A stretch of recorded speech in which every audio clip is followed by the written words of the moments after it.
আসসালামু আলাইকুম প্রিয় দর্শক, আপনারা দেখতেছেন আমি বর্তমানে আছি নোয়াখালী হাতিয়া ফাজিয়া ননসিরা ঘাটে নদীর পাড়ের সরাসরি দৃশ্যগুলো আপনাদেরকে দেখানোর জন্য ভিডিওতে চলে আসলাম।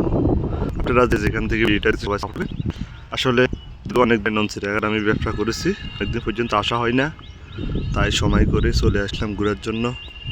আপনারা দেখতেছেন ননসিরা ঘাট অপরূপ সৌন্দর্য, এখানে না আসলে আপনি বুঝতে পারবেন না এলাকাটা কত সুন্দর, জায়গাটা কত ভালো লাগার মতো জায়গা। তো আপনারা বাইরে যারা আছেন তারা তো আছেন, যারা আমাদের হাতিয়া বিভিন্ন নোয়াখালীর অঞ্চলে আছেন, আপনারা যদি কেউ ঘুরতে আসেন অবশ্যই ননসিরাঘাট ফেরিঘাট এখানে একটু ঘুরবেন। সত্যি অসাধারণ একটা জায়গা, ভালো লাগার মতো, আসলে এখানে ঘুরে যাবে।